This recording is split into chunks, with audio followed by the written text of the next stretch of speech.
Re-bienvenue aux Attachés de presse, votre émission hebdomadaire de politique sur les ondes de CFAC 88.3. On est accompagné de Monsieur Philippe J. Fournier, euh, as- professeur de physique et d'astronomie au Cégep de Saint-Laurent, mais également un statisticien politique, si je peux me permettre l'expression, on va pouvoir en discuter avec Monsieur Fournier. C'est le créateur de Québec 125 et de 338 Canada, notamment des sites, des banques de données statistiques par rapport aux élections. Bonjour, Monsieur Fournier. Bonjour. Comment vous allez? Ça va très bien. Merci de me recevoir. C'est très apprécié. La moindre des choses.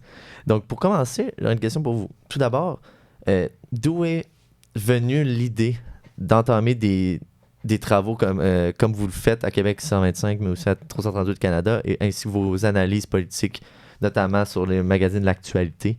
Euh, Est-ce que c'est une passion commune aux mathématiques et à l'astronomie, notamment? Comment est partie cette idée? C'est un peu un accident. Si on m'avait dit il y a 10 ans que je faisais quelque chose comme ça aujourd'hui, les analyses politiques, je suis pas sûr que je ne vous aurais cru. En fait, bon, moi, je suis astrophysicien, donc j'ai étudié astrophysique à l'Université Laval. Et en astrophysique, ben, c'est la branche de la physique qui utilise énormément d'informatique. On écrit des programmes pour analyser les images. Et donc, évidemment, là-dedans, il y a beaucoup de statistiques, comprendre le bruit, comprendre les marges d'erreur, comprendre, bon, tout ça. Et donc, tout ça a commencé réellement lors de l'élection de 2016 aux États-Unis entre Mme Clinton et Donald Trump. Je commençais à suivre les chiffres. Je me suis fait une petite feuille Excel toute modeste en suivant les chiffres et je remarquais qu'il y avait vraiment un grand écart entre la réalité des chiffres et l'analyse politique des spécialistes aux États-Unis. Et donc, je ne veux pas évidemment tous les mettre dans le même panier parce que ça serait injuste, mais plusieurs médias américains et plusieurs spécialistes qui disaient que c'était quasiment impossible que Donald Trump l'emporte. Alors que les chiffres ne disaient pas ça du tout. Et bien sûr, M. Trump n'était pas le favori dans la course, mais lorsqu'on compilait les chiffres État par État, et c'est ce que je faisais sur ma petite feuille Excel à l'époque, je remarquais que c'était beaucoup plus serré que ce qu'on laissait entendre. Et je me souviens d'être demandé est-ce que c'est moi qui ai tort, est-ce que c'est moi qui est dans le champ, est-ce que les chiffres sont si clairs que ça, alors que moi je voyais beaucoup d'incertitudes. Et lorsque Donald Trump a gagné en novembre 2016, je me rappelle avoir dit bon ben voilà. Et donc, encore une fois, je répète, Trump n'était pas le favori, mais mon analogie de hockey que j'aime bien utiliser, c'est que le Canadien de Montréal n'était pas les favoris contre les Golden Knights de Las Vegas. Les, les spécialistes de paris sportifs disaient environ 70% des chances de gagner pour les Golden Knights et 30% pour le Canadien. Et c'est à peu près les mêmes stats que j'avais pour Donald Trump. Et donc, après ce choc-là, j'ai commencé à me dire, ben, est-ce qu'on a quelque chose au Québec et au Canada qui pourrait ressembler à de l'analyse purement chiffrée, non partisane, euh, sur nos élections à nous. Et donc, j'ai commencé le blog que j'ai appelé QC125. Et au début, c'était, comment je pourrais dire, pas que c'était populaire, mais c'était très obscur, mais en même temps, je voyais que plusieurs journalistes me posaient des questions, des journalistes qui, malgré qu'ils soient très compétents dans leur profession, c'est pas des gens qui font beaucoup de mathématiques dans leur parcours. Et donc, je venais comme en aide à leur analyse en leur fournissant des chiffres et des analyses chiffrées. Et c'est comme ça que ça a commencé. Et avec l'élection en Ontario en 2018, puis l'élection québécoise quelques mois plus tard, toujours en 2018, le site a été extrêmement populaire et donc je me suis lancé là-dedans. Et voilà, aujourd'hui, je vous parle. Donc, c'est là que ça m'a mené.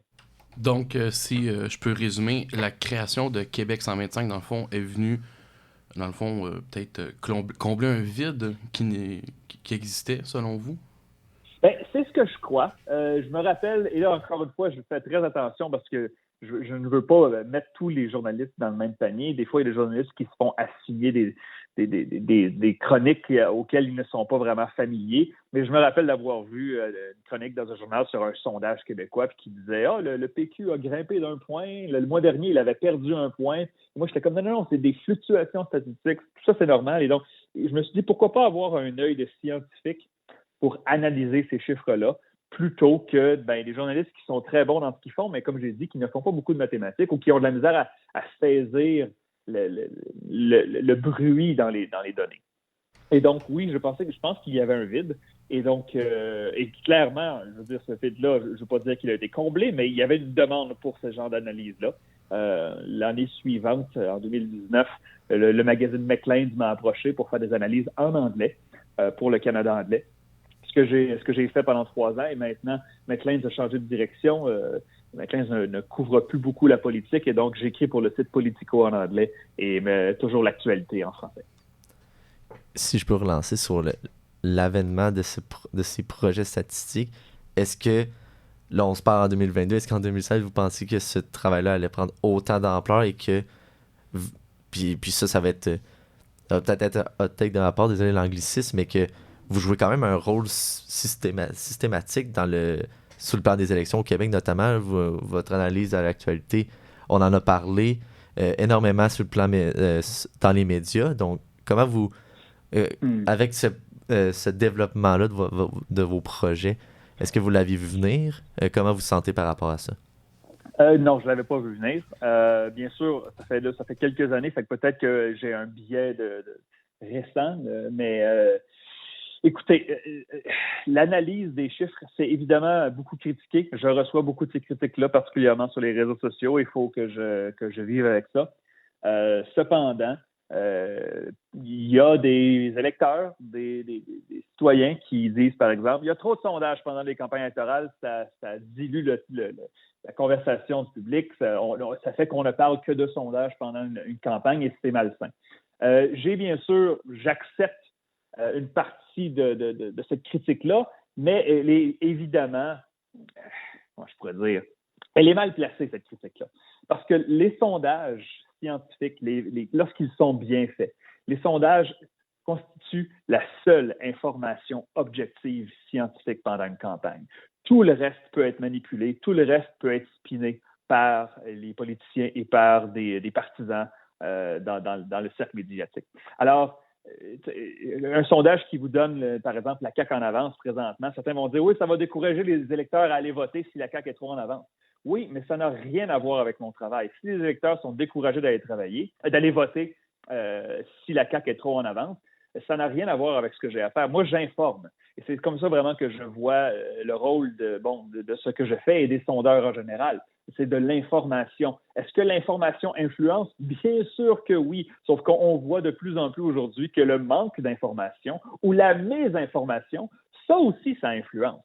Et donc, encore une fois, si vous me permettez une analogie de hockey, c'est comme dire les Bruins mènent 3-1 contre le Canadien après 2 périodes. Et des gens qui font « Non, faut pas que tu le dises, ça va influencer la partie ». Bien sûr, la stratégie d'une équipe de hockey est différente si tu mènes après 2 périodes ou si tu perds après 2 périodes. Et donc, c'est un peu la même chose. Les politiciens, les partis politiques sondent constamment, du moins ceux qui gagnent et ceux qui sont compétitifs vont sonder constamment. Donc, pourquoi est-ce que ces formations politiques-là auraient droit à l'information des sondages, alors que certaines personnes dans l'espace public disent non, ça ne devrait pas être public. Ça devrait être public justement pour montrer quels sont les bons sondeurs, quels sont les sondeurs qui se trompent, et de savoir filtrer de la bonne information, de la mauvaise information. Donc, est-ce que, évidemment, on regarde il y a un mois, l'élection en Ontario, un taux de participation de 43 %, historiquement bas. J'ai reçu combien de messages qui disent c'est parce que vous avez dit pendant un mois que Doug Ford et le PC allaient gagner. C'est pour ça que les taux de participation étaient bas. Moi, je leur dis, bien sûr que non, moi, j'ai juste dit l'état des lieux. C'est les électeurs qui font leur propre décision. Et donc, c'est un débat qui est actif, mais je suis capable, bien sûr, de défendre mon point de vue de ce côté-là. Écoutez, vous avez parlé d'information. Évidemment, pour les sondages, on doit récolter des données démographiques. Quel genre de données démographiques que vous récupérez ou que vous utilisez pour faire vos analyses? C'est une bonne question. Je vous dirais, juste en préambule à cette question-là, et pour informer aussi vos auditeurs, je ne fais pas de sondage. Je ne suis pas un sondeur, je suis un analyste de sondage. Et donc, c'est pas moi qui va faire les sondages. Les sondeurs doivent récolter des données démographiques comme les tranches d'âge, les revenus, la scolarité, bien sûr, le genre, féminin, masculin ou autre, pour que leur sondage soit représentatif, leur échantillon soit représentatif de la population qu'ils espèrent sonder. Et ces données-là proviennent de Statistique Canada, du recensement, ces données-là sont généralement très fiables. Donc, moi, ce que je vais faire, c'est ensuite, je vais ajouter les données démographiques, comme j'ai dit, j'utilise les tranches d'âge, j'utilise la scolarité, bien sûr la langue. Au Québec, on ne peut pas vraiment faire une analyse politique sans parler de la langue maternelle. Donc, j'utilise ces données-là pour faire mes projections avec les sondages. Et donc, lorsqu'on voit, par exemple, si je vous dis d'une élection à l'autre, je ne sais pas moi, le Parti libéral a perdu 10 points. Bien, il n'aura pas perdu 10 points de façon uniforme partout au Québec. Il va perdre les 10 points qu'ils ont perdus vont être plus forts dans certaines régions, dans certaines tranches démographiques que dans d'autres. Et donc, il faut porter attention à ça. Et c'est la même chose, bien sûr, pour tous les autres partis. Donc, il faut faire une sorte de portrait démographique des électeurs de chacun des partis pour essayer de voir comment ces variations-là de région en région vont s'effectuer. C'est pas facile. Il y a beaucoup d'incertitudes. Il y a parfois des surprises, des effets hyper locaux qu'on va rater. Parce qu'il n'y a pas de sondages locaux, parce qu'il y a une petite, je sais pas moi, un petit scandale local qui ne fait pas les grands médias et que je vais rater, et qui est difficile à chiffrer de toute façon. Mais en général, ça fonctionne très bien. Moi, l'élection d'Ontario le mois dernier était ma 10e élection, et sur 10 élections, j'ai le bon gagnant dans 89 % des circonscriptions. Le 11 % qui reste, il y a un 6 % que j'ai pas le bon gagnant, mais le bon gagnant était dans la marge d'erreur, et il y a un 5 % que j'ai raté carrément. Et donc, un système qui a raison 9 fois sur 10, qui est dans la marge d'erreur 19 fois sur 20, je veux dire, c'est quand même assez fiable. Évidemment, lorsque je rate une circonscription, les gens de cette circonscription-là vont m'écrire. Je me rappelle en Alberta, en 2019, j'avais eu de mémoire, je crois que j'avais eu 83 des 87 sièges. J'avais le bon gagnant dans 83 des 87. Mais parmi les 4 que j'ai ratés, j'ai reçu des messages « Tu connais rien, tu es fake news, ça n'a pas de bon sens, t'es pas fiable, je te croirai plus jamais. » J'étais comme « Ben oui, j'ai raté la tienne, mais j'en ai eu 83 autres. » Donc, faut dealer avec ça. Mais encore une fois, c'est statistique. Si j'ai des raisons 90% du temps, j'aimerais ça avoir raison 100% du temps. Mais statistiquement, c'est impossible. 9 fois sur 10, pour moi, c'est un bon résultat. Évidemment, vous analysez des sondages. Qu'est-ce qui différencie un bon sondage d'un mauvais sondage? Ouais. Ben, écoutez, les sondages, ce qui est important de se rappeler, c'est qu'il y a toujours du bruit et de l'incertitude dans chacun des sondages. Et donc, il ne faut pas regarder un seul sondage sans contexte. Et donc, c'est important quand on suit la progression des sondages, on va voir des petites fluctuations, mais s'il y a quelque chose qui change énormément, un chiffre qui a de l'air complètement hors norme. Par exemple, si le sondage léger qu'on attend peut-être plus tard cette semaine ou la semaine prochaine, s'il montrait le Parti libéral à 30 % au Québec, on pourrait sourciller et faire « Wow, qu'est-ce qui s'est passé? » Est-ce qu'il y a quelque chose dans l'actualité qui justifie qu'il y a eu une si grande hausse si rapidement? Ça, ce serait probablement une aberration statistique. Donc, un bon sondage d'un mauvais sondage, ben, on regarde bien sûr le découpage de l'échantillon. Est-ce qu'il y a assez d'hommes et de femmes? Est-ce qu'il y a assez de chaque tranche d'âge? Est-ce qu'il y a assez de francophones, de non-francophones, pour l'exemple du Québec? Et bien sûr, moi, je vais donner une cote aux sondeurs en regardant les sondages qu'ils ont faits juste avant les élections du passé. Est-ce que leurs chiffres étaient proches, suffisamment proches, dans la marge d'erreur, juste avant les élections du passé? Et donc, une firme qui se trompe tout le temps, ben oui, je vais pouvoir probablement douter de leurs chiffres. Alors qu'une firme, on prend l'exemple de la firme Léger au Québec, les dernières élections au Canada, provincial, fédéral, Léger a vraiment été très proche. Donc, évidemment, lorsque Léger va publier un sondage, je vais lui donner plus d'attention parce que son historique récent a montré de la précision. Sauf que n'importe quelle firme de sondage, même les meilleures firmes de sondage, vont se tromper occasionnellement. Ça arrive, c'est inévitable. Il y a bien sûr de l'incertitude. Moi, je suis astrophysicien, je peux vous dire que les êtres humains sont beaucoup plus incertains que les électrons ou les galaxies. Les êtres humains, des fois, sont irrationnels, des fois, ils cachent leurs attentions, des fois, ils changent d'idée à la dernière minute. C'est ce qu'on a vu en 2018. D'ailleurs, beaucoup d'électeurs ont changé d'idée lors du dernier week-end. Et donc, il faut se rappeler que c'est une science incertaine. Ça ne veut pas dire que ça ne vaut rien. C'est encore de l'information, mais il y a de l'incertitude dans tout ça. Et c'est ce qui rend, je crois, la chose encore plus intéressante.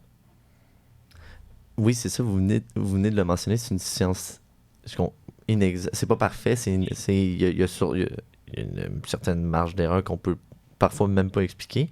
Puis je vais relancer sur vos chiffres que vous avez mentionnés tantôt, qui sont des chiffres quasi parfaits, il faut le mentionner. Je dirais pas quasi parfait, mais oui, acceptable. Assez pour avoir une certaine crédibilité, je dirais. C'est ça. Ouais, c'est ça. Ouais, si je peux nuancer mes propos, évidemment. Mais comment, lorsqu'on dit... où est-ce que je voulais m'en aller avec ça? Oui, c'est ça. On dit que ce sont très notables, ces chiffres-là, puis que la politique, au bout du compte, le vote, c'est pas une science parfaite, donc il y a des éléments qu'on peut pas prévoir à 100%. Mais les petites... Est-ce que vous avez été capable d'expliquer justement dans les circonscriptions où vous avez perdu, notamment vous avez annoncé le mauvais gagnant, quelles étaient ces erreurs-là finalement? Pourquoi, selon vos données, c'est pas le bon gagnant qui a été nommé? Ou justement, c'est tellement inexact, c'est tellement varié, c'est vague, les élections, que c'est un petit peu plus difficile pour vous de le comprendre, en fait, pourquoi vous êtes trompé? Généralement, là, ça dépend évidemment du classement des circonscriptions. J'ai 4 catégories. J'ai circonscriptions solides, probables, enclines et pivot. Si je rate un pivot, le mot il dit c'était un pivot. Donc, présentement, si on regarde justement la circonscription de Sherbrooke, la projection actuelle qui va être mise à jour un peu plus tard cette semaine, j'ai la CAQ à 33% et QS à 32%. Si par exemple, ma dernière projection est ça, et il y a l'élection, et QS à 34% et la CAQ à 33%. J'ai pas le bon gagnant, mais j'étais entièrement à l'intérieur de mes marges. Et donc, pour moi, ça, c'est pas une circonscription qui est ratée. J'ai pas le bon gagnant, j'aimerais ça l'avoir, mais moi, ce que j'analyse parfois, c'est des circonscriptions où j'avais un candidat en avance par 10 points et qu'il perd par 2 ou 3 points. Ça, par exemple, oui, je vais me poser la question, qu'est-ce qui s'est passé? Dans certains cas, il y a des sondages locaux qui étaient incertains ou qui étaient carrément faux, et donc ça induit en erreur le modèle. Dans d'autres cas, c'est, comme j'ai dit tantôt, des effets hyper locaux, des candidats qui ne sont pas des vedettes au niveau national, mais ils vont être des vedettes au niveau local, et on n'a pas de façon de le mesurer ou de le chiffrer. Et donc ça, c'est évidemment, je veux dire, je ne peux pas faire n'importe quoi, je ne peux pas aller mettre mon opinion dans le modèle, mais c'est difficile d'aller chiffrer ça. Et des fois, les sondages malgré qu'ils ne sont pas entièrement faux, ils vont juste être un petit peu à côté. Et donc, en 2018, les sondages donnaient le Parti libéral autour de 30%. Finalement, il y a eu 25%. Et les sondages donnaient la CAQ à 33%. Finalement, il y a eu 37%. Donc, ça, c'était bel et bien. En fait, il faut différencier. Est-ce que c'était une erreur de sondage ou est-ce que les sondages n'ont pas vu le mouvement du dernier week-end? Et si on compare les chiffres finaux avec les chiffres de l'élection, on voit que le Parti libéral a été surestimé. Bien évidemment, moi, j'avais les libéraux autour de 40 sièges et finalement, il y en a eu 31. Alors, c'est comme l'erreur est dans la bonne direction. Si les sondages indiquaient vraiment que le Parti libéral allait finir à 25 %, je n'aurais pas eu 40 sièges pour les libéraux, j'en aurais eu quelque chose comme 30. Alors, je vous dirais que ce qui me donne des cauchemars la nuit quand je me réveille en sueur, c'est pas que les sondages aient tort. Ce qui me donne vraiment des cauchemars, c'est que les sondages aient raison et que moi, j'ai tort. Lorsque les sondages ont tort, c'est normal que je vais légèrement surestimer un parti ou sous-estimer un parti dans la direction de l'erreur des sondages. Sauf que, encore une fois, depuis l'élection de 2018, est-ce qu'il y a eu des grandes erreurs de sondage au Canada? Pas vraiment. Les sondages ont généralement été très bons. Bien sûr, pas tous les sondages ne sont pas créés égaux, mais lorsqu'on compare les chiffres finaux avec les résultats, on remarque que la moyenne des sondages est généralement très proche. Alors, oui, je vais vouloir savoir qu'est-ce qui s'est passé lorsque je rate une circonscription qui n'était pas encline, qui n'était pas pivot. Je vais étudier ça. Généralement, ça s'explique par les sondages s'étaient trompés de 2 points pour un parti et donc, naturellement, je vais avoir eu le parti un peu trop haut ou un peu trop bas. Est-ce que, selon vous, les sondages sont importants dans l'opinion publique? Ils sont cruciaux. Ils sont cruciaux parce que bannir les sondages ou empêcher les sondages peut-être 1 semaine ou 2 semaines avant l'élection, comme le font d'autres pays, encouragerait la rumeur. Les partis politiques profiteraient de ce vide médiatique pour pitcher leurs propres chiffres puis dire « selon nous, on est à l'avance ». Et donc, ils essaieraient de manipuler l'opinion publique avec des faux chiffres. Et donc, c'est pour ça et ça s'est fait en 2018. Je veux dire, la veille de l'élection, allez voir le compte Twitter de Jean-Martin Hossan, le 30 septembre 2018. Il a publié un sondage bidon qui le donnait gagnant dans Pointe-aux-Trembles et le lendemain, il a perdu Pointe-aux-Trembles. Et donc, c'est des choses comme ça où les politiciens vont essayer de manipuler l'opinion publique avec nos chiffres nous donnent quelque chose d'autre et c'est pour ça qu'il faut avoir des chiffres publics pour pouvoir dire non, c'est pas ça qu'on mesure ou du moins tu essaies de manipuler avec des faux chiffres. On a vu la même chose en Ontario. La candidate libérale de London North Centre a publié ses propres chiffres à l'interne, pas de méthodologie, pas de nom de sondage, qui la plaçait gagnante et finalement, elle a terminé troisième. Et donc, il faut avoir des sondages indépendants pour justement mettre l'heure juste. Comme j'ai dit, les sondages, lorsqu'ils sont bien faits, c'est de l'information. Sauf que bien sûr, on peut utiliser l'information ou la mésinformation pour influencer. Alors, c'est pour ça qu'il faut faire attention. Là, bien sûr, si mon taux de rendement n'était pas 90 %, mais il était 57 %, OK, les détracteurs auraient peut-être un meilleur point. Si je me trompe constamment, si les sondages se trompent constamment, peut-être qu'ils diraient, peut-être que ça nuit au discours public. Et ça, ils auraient raison. Mais c'est pas ça qu'on voit présentement. Les gens qui vont pointer vers des sondages qui ratent la cible, c'est comme pointer vers un écrasement d'avion pour dire, voilà, tous les avions vont s'écraser. Bien sûr que non. On n'annonce pas dans les journaux les avions qui atterrissent doucement, les trains qui arrivent à l'heure. On médiatise ceux qui ratent leur coup, par exemple. Alors oui, le fait d'avoir des sondages permet d'avoir de l'information sur l'état de la course et je vous garantis que si on n'avait pas ça, les politiciens en profiteraient pour mettre leur propre mésinformation. Puis, est-ce que les sondages peuvent influencer les électeurs dans leur choix?